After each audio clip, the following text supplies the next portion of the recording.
Hoy vamos a hablar de la llegada del Islam a las tierras de Egipto. Allahu Akbar, Allahu Akbar. Allahu Akbar, Allahu Akbar. Ashhadu an la ilaha illallah. Ashhadu an la ilaha illallah.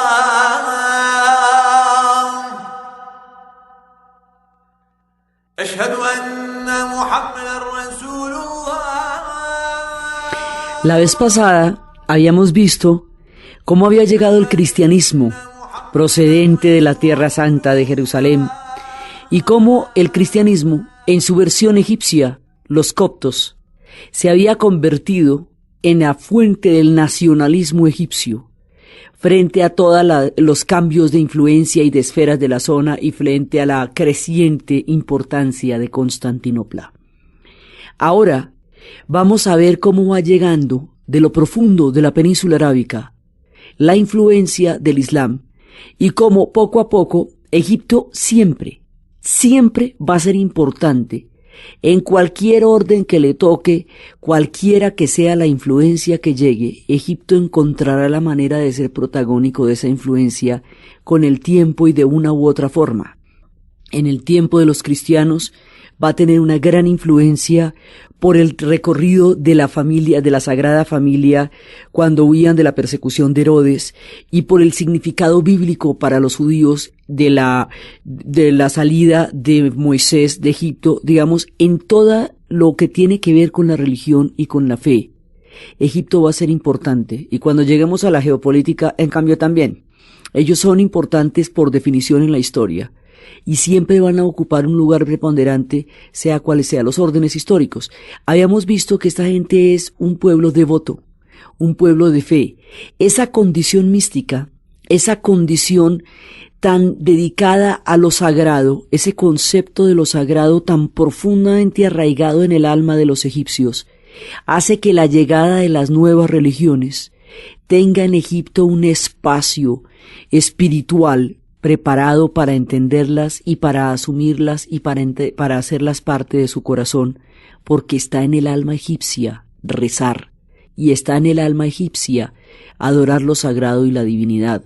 Entonces ellos serán cristianos coptos con una devoción impresionante, y también serán musulmanes con una gran devoción, como fueron faraónicos con la inmensa devoción a Ra, porque está en el sustrato mismo de su corazón el tener siempre abierta el alma a la manifestación de la divinidad y lo sagrado.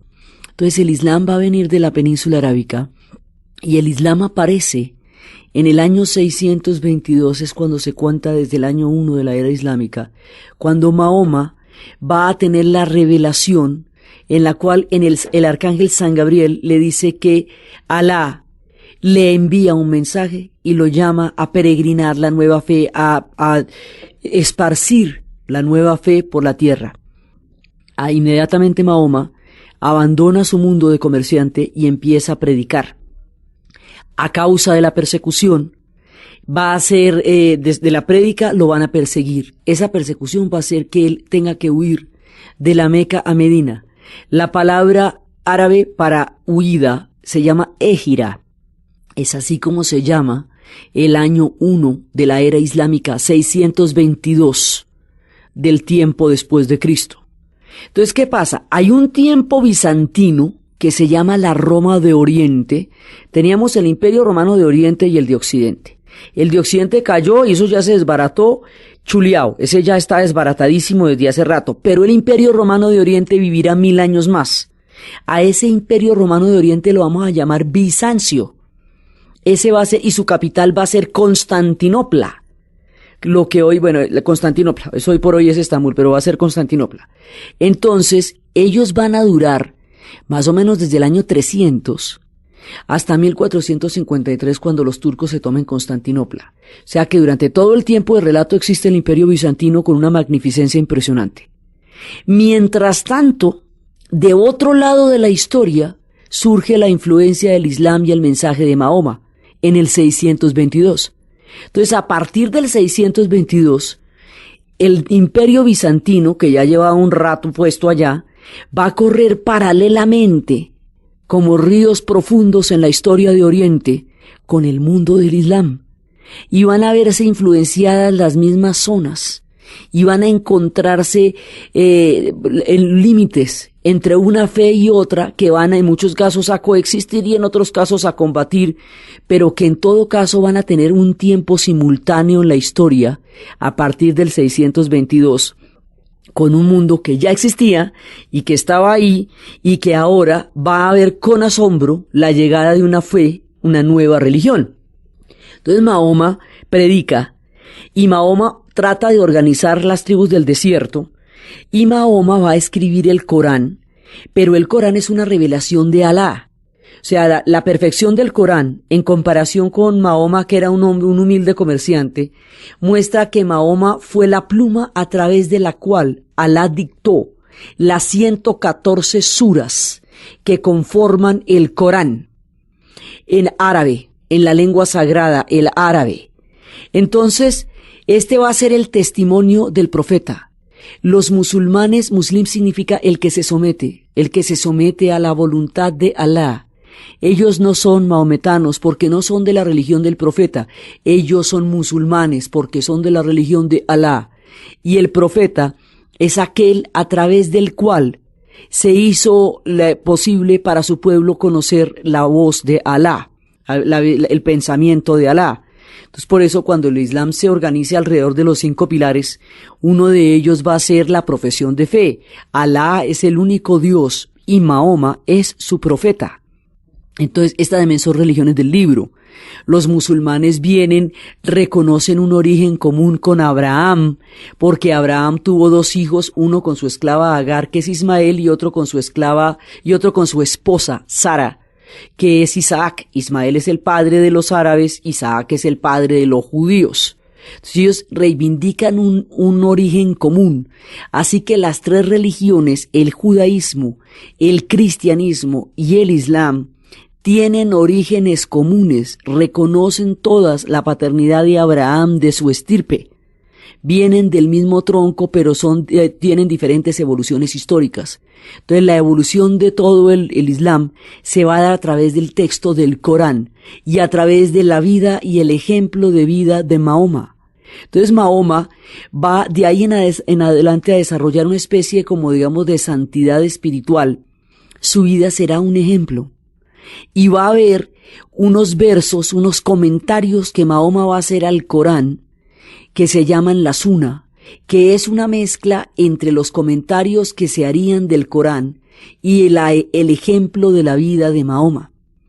Entonces, cuando Mahoma muere, Mahoma va a tener muchos parentescos con muchas tribus, pero finalmente van a sobrevivir su hija Fátima, y casada con su primo Ali, que es su compadre, su parcero y también va a ser su yerno. Ali alcanza a ser califa, digamos, por un año, por 5 años, pero luego lo van a matar. Y al matar a la verdadera familia descendiente de Mahoma, una vez que Mahoma haya muerto, además que el Islam tiene, desde el puro principio de su conformación, el Islam tiene la posibilidad de que todos los pueblos se conviertan al Islam. A diferencia del judaísmo, el Islam y el cristianismo son religiones que se universalizan y que van a hacer posible que cualquiera adopte la nueva fe. Entre los judíos eso no se puede porque ellos solamente tienen que venir de la casa de David y es a través de la madre que se transmite la religión y es difícil que se conviertan. No, la idea no es que se conviertan aunque haya judíos conversos, pero la idea no es el proselitismo sino el mantener la patria en su corazón después de la diáspora. Mientras que en el Islam y el cristianismo la idea es asumir la nueva fe.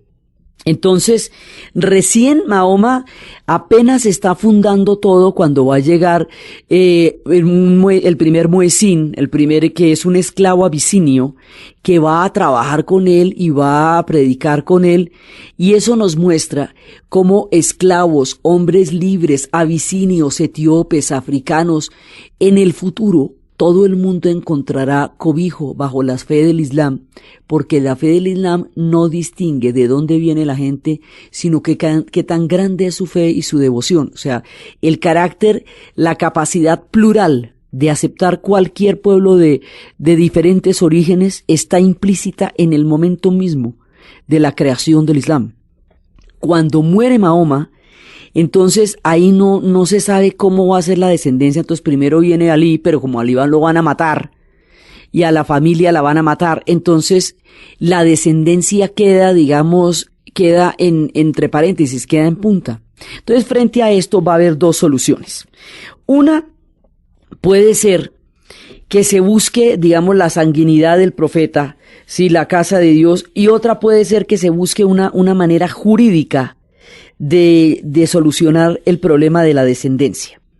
Entonces, hay quienes consideran que esos comentarios al Corán, o sea, la Sunna, y que el ejemplo del profeta es válido y es una manera de continuar la obra de Mahoma, y consideran que lo que van a hacer es un sistema jurídico que reconozca que los hombres ilustrados puedan seguir el ejemplo del profeta, pues puedan seguir, digamos, hay un debate entre la herencia espiritual de Mahoma y la herencia política y jurídica. Entonces, en términos prácticos, la gente que cree en los versos adicionales del Corán y en el ejemplo del profeta se llaman los sunitas.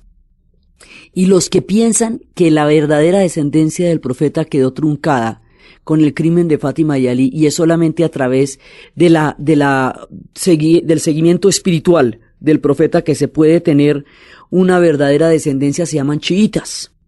Entonces los sunitas lo que van a hacer es una solución práctica. Mire, vamos a nombrar sucesores. Esos sucesores tienen que ser gobernantes. Esos gobernantes no tienen que ser puros espiritualmente, como sí tienen que serlo en el chiismo, sino tienen que ser tipos que conozcan la doctrina. Vamos a formar una doctrina, que conozcan la ley y la apliquen. Y listo. Mientras que lo otro es una profecía. Entonces, los sunitas tienen una organización política tan práctica que va a ser posible que se adapte a muchas culturas y se pueda expandir por todas partes. Entonces, el sunismo es el que va a expandirse con el Islam, y los centros del Islam van cambiando. Entonces, primero es la Meca y Medina, después esto va a llegar a Damasco, y desde Damasco va a salir una dinastía que se llaman los Omeyas, y más adelante la dinastía de los Omeyas será arrasada y una nueva dinastía será la de los Abasides, la que desde Bagdad. Entonces esto se va moviendo, Damasco, se va moviendo primero la Meca y Medina, Damasco, Bagdad, pero también va a pasar por el Cairo. Y poco a poco, más adelante, el Cairo va a empezar a tener importancia hasta llegar a ser muy importante también en la llegada del Islam. Entonces el Islam le llega a Egipto tempranito por la mañana, porque no ve que ellos están en el camino. Arranque usted de la Arabia Saudita, eche para arriba y verá que a quién se encuentra, pues a los egipcios. Entonces, ellos están en el camino de la expansión del Islam, como están en el camino de la expansión del cristianismo. Así que las dos mareas religiosas de Oriente van a encontrar un punto importantísimo en Egipto, porque la situación mística y geográfica de los egipcios los hace parte del mundo de las nuevas religiones. Entonces, así es que van a llegar. Y los suníes finalmente van a solucionar los problemas de la descendencia del profeta de una manera práctica que permita que muchos otros pueblos se puedan meter en ellos. Mientras que los chiitas, como tienen una mirada absolutamente, digamos, una mirada en la cual la espiritualidad y la pureza es la que va a dar la descendencia, y en la cual hay una traición porque usurparon la legitimidad de Fátima y Ali, ellos van a ser minoría. Ellos van a buscar en la santidad de sus clérigos, a los que llamarán imanes. Entonces hay unos que van a llamar imanes, que son los que representan esa pureza espiritual. Hay unos que creen que hay 7 imanes y se llaman septimanos. Y hay otros que creen que hay 12 imanes y se llaman duodecimistas, porque están esperando un imán. Entonces los chiitas van a formar una interpretación sumamente particular del Islam, que siempre va a ser minoría, y que va a estar en constante lucha contra el mundo sunita, que cada vez se hace más y más grande y se expande cada vez más y más y más. Entonces, desde el principio hay esta división, pero el Islam como cultura y como civilización va floreciendo en muchas partes de la tierra, y en su florecimiento atraviesa la antigua tierra de los egipcios.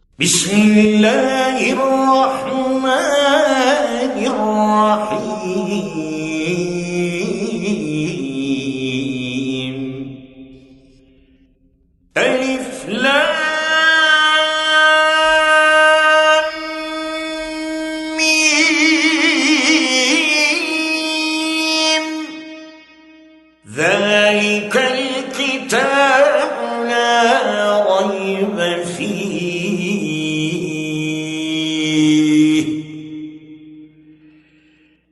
هدى للمتقين الذين يؤمنون بالغيب ويقيمون الصلاة. El Islam va reglamentando una fe. Y hay cosas en las que los chiitas y los sunitas están de acuerdo. Digamos, hay 5 pilares del Islam, independientemente de qué crea usted, si en Fátima, en Ali o en los califas.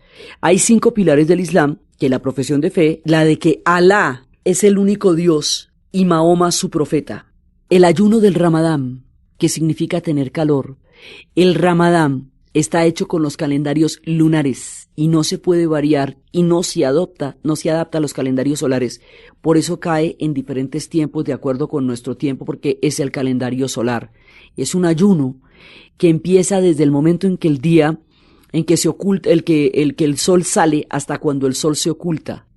Ese ayuno, que es un ayuno de comida, que es un ayuno de licor, que es un ayuno de relaciones sexuales, es un ayuno de todo, es una manera de entrar en un proceso reflexivo acerca de la condición de la fe y hacer un alto en el camino para poder orar y dedicarse al interior de la vida espiritual, porque si no la vida cotidiana termina por arrasar los espacios de la fe y no dejar permiso para que la gente mire su interior.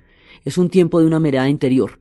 A las 6 de la tarde, cuando el sol se oculta, comen, y hay unos banquetes buenísimos. Y comen hasta que pueden, porque al otro día no van a comer. Eso durante un mes. Y al final del Ramadán se hacen el qué banquete. Pero esto es un encuentro, es una forma de establecer una comunión, una comunidad dentro del ayuno para el pueblo musulmán. También es importante la limosna legal, porque la igualdad es una condición del Islam y hay que balancear la riqueza y la fortuna con que la vida le ha dado a muchos y el infortunio con que otros han sido, con los que otros han tenido que enfrentarse en la vida. Entonces hay una limosna legal, hay gente, se está dando comida permanentemente en las horas de la noche de los banquetes. Es una manera, digamos, de equilibrar las cargas. También se habla de la peregrinación alguna vez en la vida a la Meca, porque la peregrinación, como la Meca es el punto de donde salió la religión, de la Meca a Medina, y como la Kaaba es la piedra que significa la alianza que se hizo con Alá en tiempos de Abraham, y como allí fue donde Agar dio las 7 vueltas buscando el milagro que pudiera mantener con vida a Ismael, se dan 7 vueltas alrededor de la Kaaba, recordando la alianza con Alá, la desesperación de Agar, el milagro de la vida y el sello del pacto. Y se reza 5 veces al día en dirección a la Meca, donde quiera que usted esté, se reza en dirección a la Meca. La llamada a la oración tiene que ser de voz natural. Esas voces que estamos oyendo, tiene que ser, no pueden ser campanas, no pueden ser shofares como los judíos que llaman con un cuerno de animal, de carnero, ni como los cristianos que llaman con la campana a la misa, porque tiene que ser la voz del hombre la que está llamando a Alá. Esa voz del hombre se llama el Moezín, y ellos se suben en los minaretes, y desde los minaretes empiezan a llamar a la oración. Las antiguas edificaciones del Islam tienen unos sistemas de ecos absolutamente impresionantes para que se pudiera escuchar el llamado a la oración muy lejos en las villas y en las aldeas, a partir de las mezquitas desde donde se estaba realizando la llamada. Hoy por hoy existen micrófonos, pero eso estaba hecho para cuando no existían y que todo el mundo los oyera igual al ponerse el sol. Hay una llamada en el momento en que el sol sale, hay una llamada al mediodía, hay una llamada al atardecer, hay una llamada en el momento en que el sol se oculta y hay una llamada a las 12 de la noche. La oración se hace en 3 minutos en cualquier parte. Ellos se arrodillan donde quiera que estén. Si pueden ir a las mezquitas, van a las mezquitas. Pero si no, se arrodillan donde estén. Lo importante es que lo hagan en dirección a la Meca y que tengan ese momento en el día. No interrumpe el día. Le da como la fuerza de la fe a la continuidad de la jornada. Entonces esos son los 5 pilares del Islam. Y la llamada oración de la voz humana, por eso estamos escuchando las voces. Hemos venido escuchando estas voces. Entonces eso, digamos, en eso va a creer todo el mundo. Pero los sunitas facilitan la cosa porque hacen que los gobernantes del Islam sean hombres cultos, por ejemplo, que sean, digamos, la palabra califa significa sucesor. Ese tipo tiene un cargo político y tiene un cargo administrativo en nombre de una fe, pero tiene un cargo administrativo y político y tiene un marco jurídico que se llama la Sharia. Hay otros personajes que los nombran por consenso, que se llaman los ulemas, que son, digamos, como aquellos encargados de explicar la doctrina, de leerla, de compartirla. En el sunismo, esos hombres son ilustrados y tienen que gozar de un gran prestigio dentro de su comunidad para que puedan ser ulemas. Y los califas son gobernantes, en nombre de una fe, pero son gobernantes. En el chiismo, la gente tiene que ser santa y espiritual. Eso complica las cosas, porque para convertirse al chiismo usted tiene que tener alguna afiliación a las ramas originales del profeta, pero además usted tiene que ser santo. Entonces es más fácil para muchos pueblos convertirse al sunismo, y el sunismo va a esparcirse con mucha mayor rapidez. Pero los chiitas van a ser importantes, y los chiitas van a ser un pueblo perseguido, un pueblo minoritario, y una expresión de otra forma del Islam, latente siempre, y muy importante dentro de todo lo que va a pasar. Entonces, ¿qué pasa? Los sunitas van conquistando el mundo, y van a conquistar Egipto también. Y en Egipto también va a haber una fracción chiita más adelante. Van a surgir unos chiitas en Egipto y van a surgir otros chiitas en Irán, donde será más importante todavía el mundo del chiismo en el momento en que en el momento en que el Islam llegue a Persia. Entonces, los centros de poder van cambiando, por un lado, y pues van a llegar a Damasco los omeyas, y más adelante van a llamar los abasíes, que van a acabar con los omeyas y van a montar una nueva dinastía desde Bagdad. Cuando el Islam llegue a Bagdad, en tiempos de los abasíes, se va a universalizar, porque los abasíes van a dar la forma del Islam al Asia. Y de esa manera Persia, y de esa manera todos los pueblos del Asia Central, todo lo que es Turkmenistán, todo lo que es Afganistán, todo lo que son esos pueblos, lo que llamamos el Asia Central, desde Afganistán hasta Turkmenistán, Uzbekistán, Tayikistán, todos esos pueblos del Asia Central, los pueblos nómades, todos se van a convertir al Islam alrededor del influjo del mundo abasí. Entonces los abasíes van a ser una forma de captar el saber universal, el saber de Bizancio, el saber de la India, el saber de todos los demás pueblos y el suyo propio, y van a entrar en contacto con la riquísima Persia. Y la riquísima Persia les va a dar su legado de civilización, que es tan maravilloso que los persas serán a los árabes lo que los griegos a los romanos. Y entonces los persas darán su matemática, darán sus grandes versos, sus poemas como Omar Khayyam. Los persas darán lo mejor de su sabiduría, pero los persas, como son un pueblo tan antiguo, tan orgulloso y tan altivo, sí se van a someter al Islam, pero no en la versión sunita, porque ellos llevan la contraria, sino en la versión chiita. Entonces los persas van a ser chiitas. Van a ser musulmanes, sí, pero van a ser chiitas. Y a ver, entonces se va formando, es un mundo universal en donde están desde las más altas y sofisticadas civilizaciones, como lo que va a llegar a ser Bagdad, hasta los pueblos nómadas por allá perdidos entre los camellos y los dromedarios de la duna. Entonces mire que el Islam es un montonón de combo, tan heterogéneo y tan diverso, que eso es bien difícil generalizarlo, porque rinde el tributo de muchos ríos. Es toda el África del Norte, que van a ser los beduinos. Entonces esto tiene beduinos, tiene nómadas, exquisitos persas, grandes ciudades, y se va volviendo un mundo colosal el Islam. Se va volviendo una cosa impresionante, y van teniendo sus profundas divisiones, pero va a ser un mundo urbano. En ese mundo va el comercio del arroz, de la caña, del azúcar que vienen de la India y de la China, de la naranja, del limón, de los inciensos, del albaricoque, de todas las frutas, de los aceites, de las aceitunas, de los olivos, de la pimienta, del jengibre, de la canela. Todo eso se va a conocer por el Islam. La palabra Damasco significa borocado. La muselina viene de Mosul, el organdí viene de Orange, el tafetán viene de Taftán. Entonces ellos van a ser los exquisitos de las telas, de los baños públicos. Los baños de ellos no van a ser de agua sino de vapor, porque estos pueblos no tienen agua mucha. Entonces van a desarrollar una civilización exquisita, sofisticadísima, y esa civilización va a conocer la sofisticación que también tenían los egipcios y va a ser particularmente sofisticada entre los egipcios.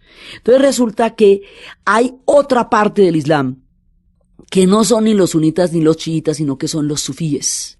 Vienen del antiguo Irán, pero van a tener una influencia en todas partes.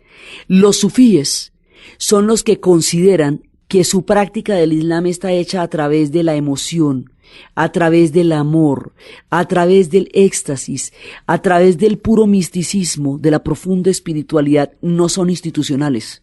No tienen, digamos, clérigos, ni ulemas, ni imanes, ni nada. Simplemente creen en que la experiencia religiosa, o sea, que lo que es importante de la fe es el contacto directo con la experiencia religiosa, que es el amor de Alá.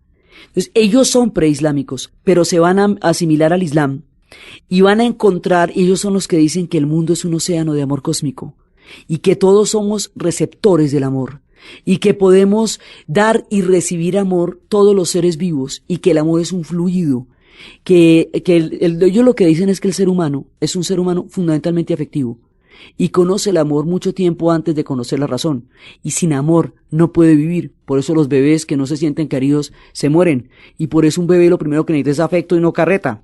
Entonces hablan del amor, hablan de la alquimia, dicen que cuando dos personas se enamoran tiñen la realidad de una sustancia que la cambia, no es una impresión, es un fenómeno alquímico. La manera como ellos van a dar a entender su concepto del amor es a través de la danza y a través de la música. Entonces van a tener una música que produce un estado de trance. Ese estado de trance va a llegar a un punto en que la persona abandona, digamos, la dimensión terrenal para entrar en una fusión a través del éxtasis, y esa fusión del éxtasis de la danza a través de la música es la que produce la comunión espiritual con Alá. Ellos son músicos y son poetas y son místicos que van profesando por todas partes esta actitud religiosa y mística con la cual ellos entienden el Islam, y esta es la música que van tocando.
Usted esto lo oye más de media hora y ese tambor, y lo va bailando y lo va bailando, lo va bailando, y al principio eso parece pachangoso y cuando usted se da cuenta está enrumbadísimo con esa danza, porque esto lo que produce es un estado de trance.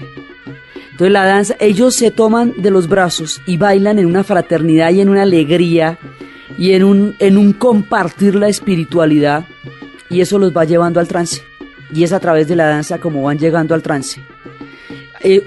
Hay otros que van a bailar alrededor de su propio eje, con unas faldas triangulares que se van a llamar los derviches, que van a ser particularmente importantes en el Líbano, que dicen que cuando están en trance las espadas no los penetran.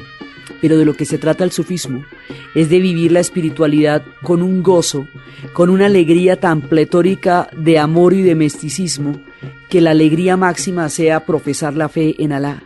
Entonces, esta manera, esta actitud de los sabios místicos va a ser sumamente popular. Y como no tienen institucionalidad ninguna, ni templos, ni nada, sino que van predicando y van echando la carreta por todas partes, el sufismo se va a expandir por todos lados. Desde Marruecos hasta Chechenia, pasando por Líbano. Es una corriente subterránea del Islam, nunca va a ser mayoritaria, nunca va a ser institucional y la van a perseguir, pero es una corriente vivificante. Los sufís dicen que usted no puede tener ideas conservadoras y un corazón muy amplio porque se rompe, que debe haber una especie de coincidencia entre su corazón y sus ideas. Y al revés también, si usted tiene un corazón muy conservador y unas ideas muy amplias en alguna parte se rompe, dice que debe haber una armonía entre la fe y el conocimiento, y que esa armonía la da el amor, que el amor es conocimiento, y que la forma como una madre y un hijo se conocen cuando el hijo aún no habla es a través del conocimiento del amor, que los amigos se conocen por el conocimiento del amor, por eso se saben en las miradas, que el amor es una forma de conocimiento y es la que les interesa a ellos. Y ese amor, el amor supremo está en Alá.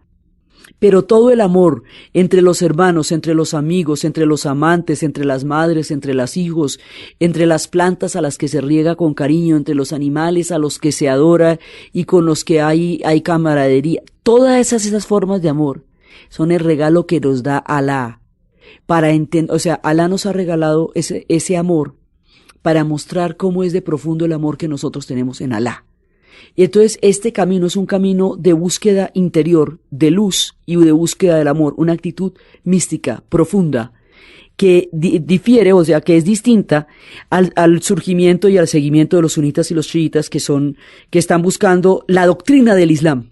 Estos están buscando la iluminación interior y adoptan el misticismo como una forma de expresar ese amor a Alá. Esta es la influencia que con las cruzadas, ahorita vamos para las cruzadas, que con las cruzadas en Occidente, a través de Leonor de Aquitania, se van a convertir en el amor romántico. Es de esta influencia que Occidente va a sacar el amor romántico y los tribunales del amor y el amor cortesano y los trovadores que cantan a las doncellas y esos amores platónicos. Es como Occidente va a entender el influjo del amor que a través de las cruzadas conocerá en la figura de Leonor de Aquitania. Pero ya vamos para allá porque ahorita entramos en las cruzadas, todavía estamos apenas echando el rollo. Entonces, ¿qué pasa? Este es otro combo, los sufis, ahí van, vienen del antiguo Irán. Entonces tenemos los chiitas, los sunitas, tenemos los chiitas y tenemos los sufis. Y estos van cada cual ocupando un lugar en el mapa del Islam. Entonces ellos van a desarrollar pues una civilización impresionante y el Islam se va a universalizar a través de los abasides. Y se van a crear mundos de grandes ciudades. Curiosamente, a pesar de que es una religión del desierto y es de los pueblos nómadas, su asentamiento va a crear unas ciudades poderosísimas. Y poco a poco va a haber, los chiitas van a ir buscando su lugar en el Islam, teniendo en cuenta que los sunitas van ganando toda la expansión. Y los chiitas van a fundar en el año de 969, como una victoria que hicieron ellos contra los sunitas, una ciudad que llamarán El Victorioso, por la victoria. Esa ciudad que llamarán El Victorioso se conocerá con el nombre de Al-Cair en árabe y hoy por hoy El Cairo.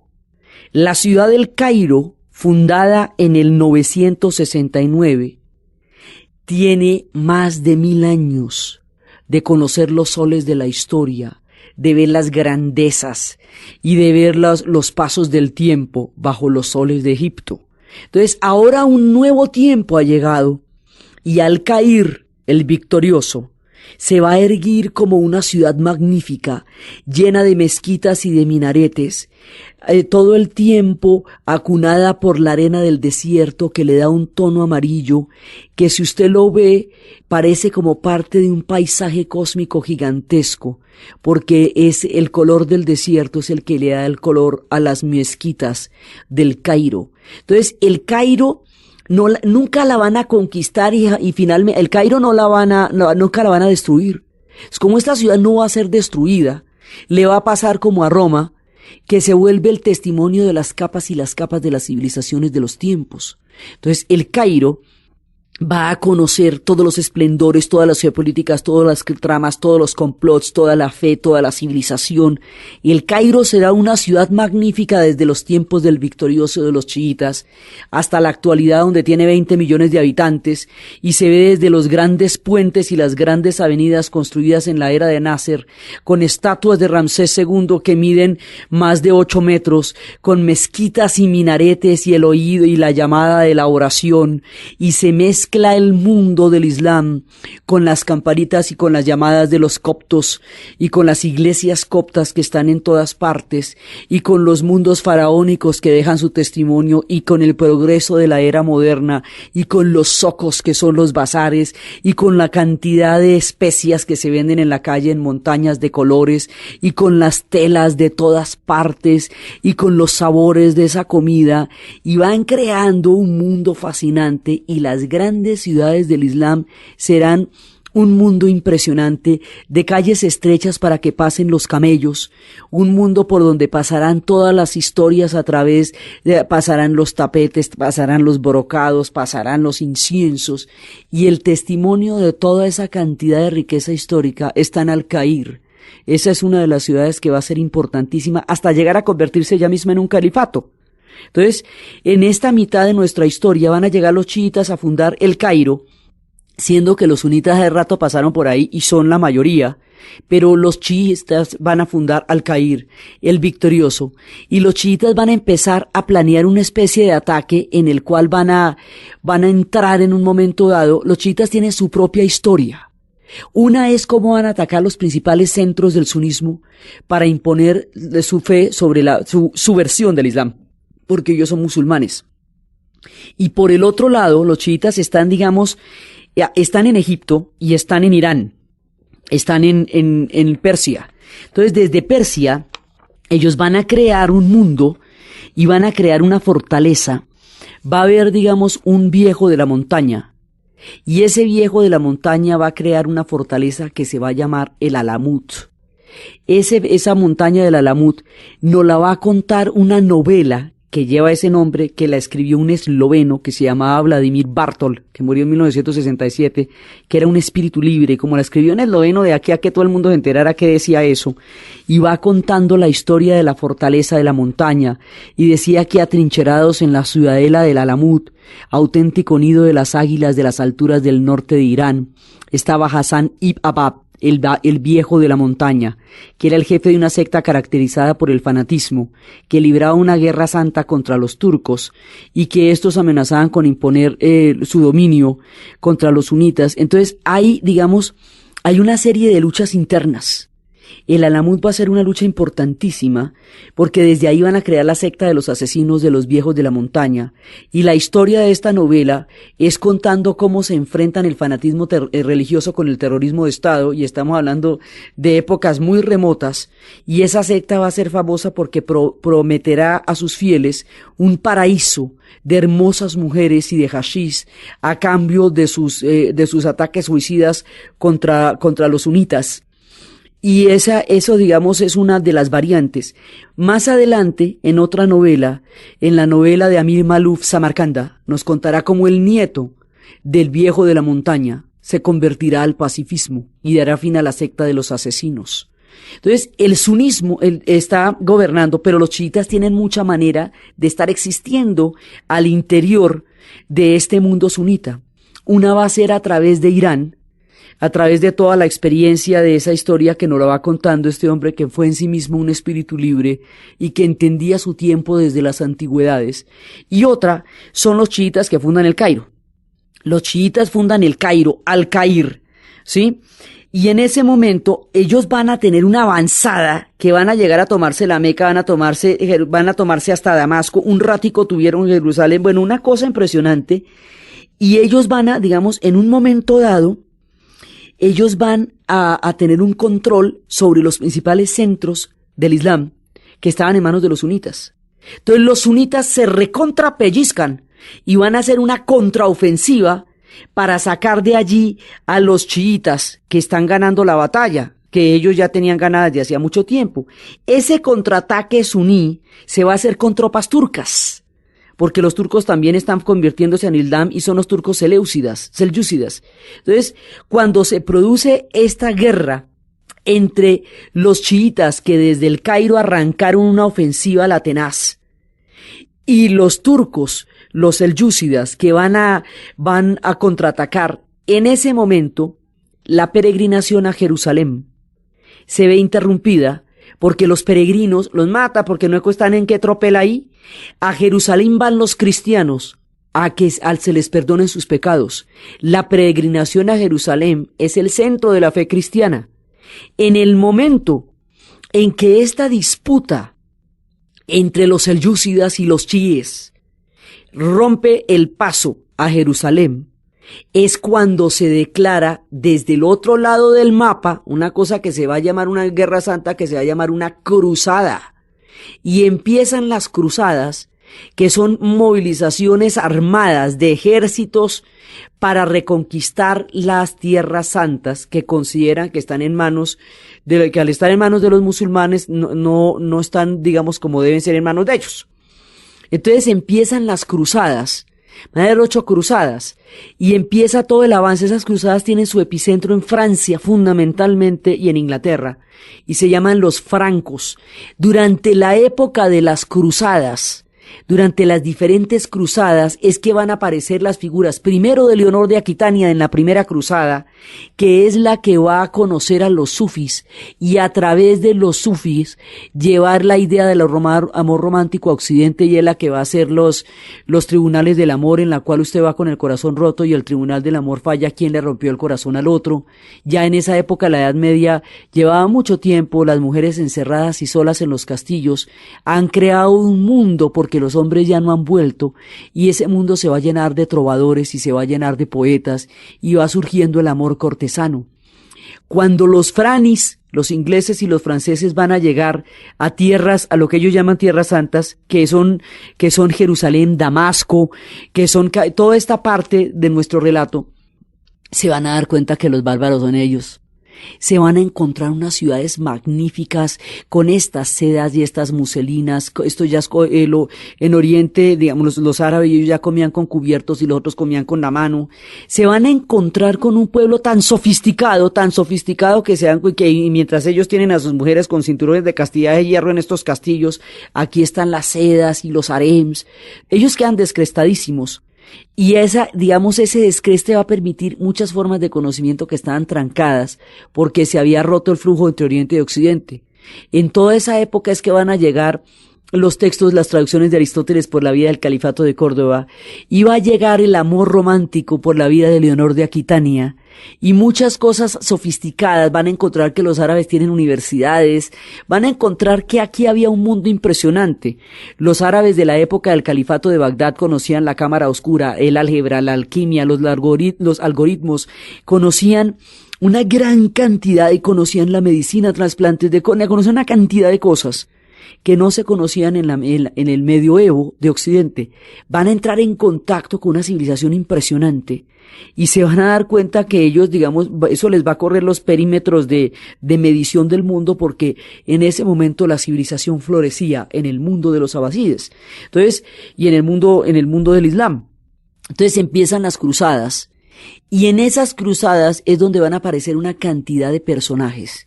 Y es en esas cruzadas donde nos va a aparecer el hijo de Leonor de Aquitania. Leonor de Aquitania se va a casar con Enrique III, y esos van a tener 3 hijos. 1, Ricardo Corazón de León. 2, Juan Sin Tierra, al que le van a hacer la Carta Magna. Y el tercero, Godofredo, que no quedó en la historia así como mayormente. Ricardo Corazón de León irá a la cruzada. Como él era el rey, su partida hacia las cruzadas va a dejar un vacío de gobierno, porque Juan Sin Tierra siempre se considera un rey legítimo porque no es Ricardo. En tiempos de Juan Sin Tierra, cuando Ricardo Corazón de León peleaba en las cruzadas, es que se establecen ciertos núcleos de resistencia y de oposición a Juan sin tierra porque consideran que es un rey opresivo y que el verdadero rey Ricardo ha de regresar algún día de la cruzada. Es en esa época cuando surge desde los bosques de Sherwood la figura de Robin Hood y surge Ivanhoe también. Entonces todas esas leyendas de Ivanhoe y de Robin Hood y de los bosques de Sherwood y del sheriff de Nottingham y de toda la gente que acompañó a Robin Hood, Lady Marian y el pequeño Juan y el espíritu del bosque de Ernie, está situado en este momento en las cruzadas. Entonces de las cruzadas hay un montón de referencias que se sitúan en esta época. Desde Leonor, la madre de Ricardo, y sus corazones y sus cortes de amor, y el amor cortesano, y los trovadores, y toda esa historia del amor romántico y la idealización de la mujer casada, porque conquistarla era un peligro, porque podía llegar el tipo en cualquier momento de la guerra y matarlo si lo encontraba torre arriba, hasta todas estas aventuras de los bosques de Sherwood. Todo eso sucede en las cruzadas. Al otro lado de las cruzadas de Occidente, en las cruzadas que están contestando los pueblos árabes, va a aparecer una figura de talla mayor que se va a enfrentar a Ricardo Corazón de León. Y esa figura de talla mayor va a ser ni más ni menos que Saladino, y Saladino va a ser el propio de todos los propios, un impresionante guerrero, un caballero, un diplomático, un hombre sofisticado, sagaz, capaz de entender a su enemigo y de entender la lucha, un hombre de honor. Saladino va a tomarse Egipto y va a tomarse el Cairo y se va a convertir en visir del Cairo y va a tomarse Siria. Y va a crear un reino entre Egipto y Siria, y que Saladino va a llegar en la primera cruzada. O sea, cuando se hace la primera cruzada se toma en Jerusalén, y luego Saladino la reconquista. Entonces, ahí la primera avanzada se toma en Jerusalén y luego Saladino va a reconquistar Jerusalén.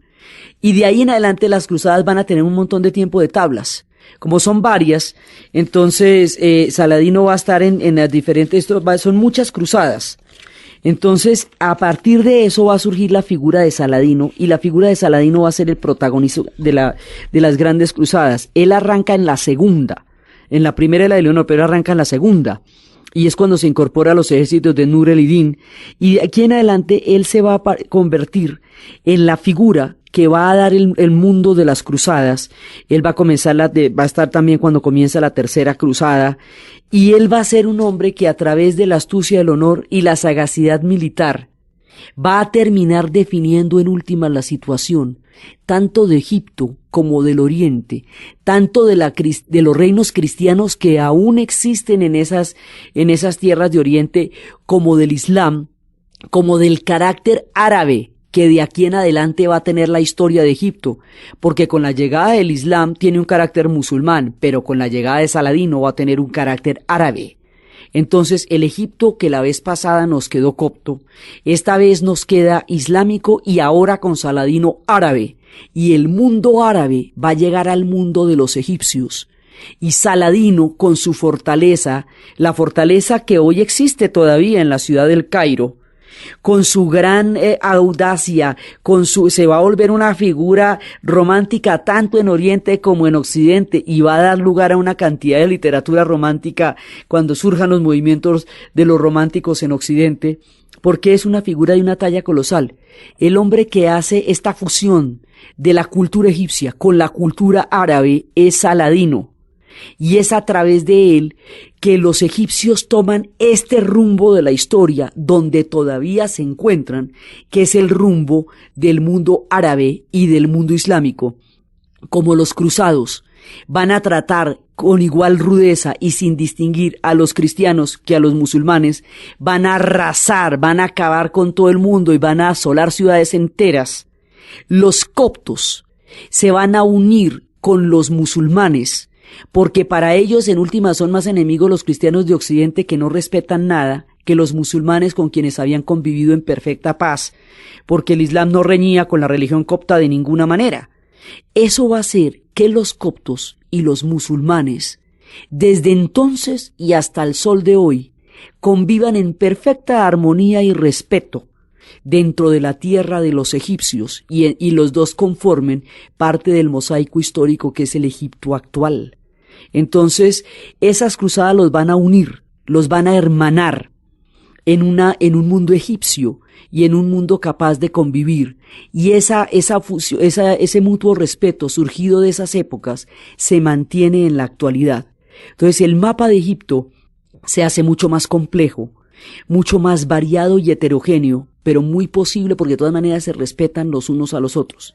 La figura de Saladino, su importancia, el resultado de la cruzada, los reinos cristianos que aún sobreviven, lo que pasará con todas estas guerras santas, qué pasará con Federico Barbarroja, qué pasará con Ricardo Corazón de León, de dónde salió Francisco de Asís armando el pesebre de las cruzadas, qué pasará con los reinos cristianos, cómo morirá Saladino y su figura afectará la historia del Medio Oriente, lo que vamos a ver en el siguiente programa. Entonces, desde los espacios de este Islam que se expande, desde el misticismo de los sufis, desde los tribunales de amor de Leonor de Aquitania, desde la exquisitez de los brocados, los damascos y las muselinas, desde la expansión del Islam y el carácter árabe que van a tener los egipcios de aquí en adelante en nuestro relato,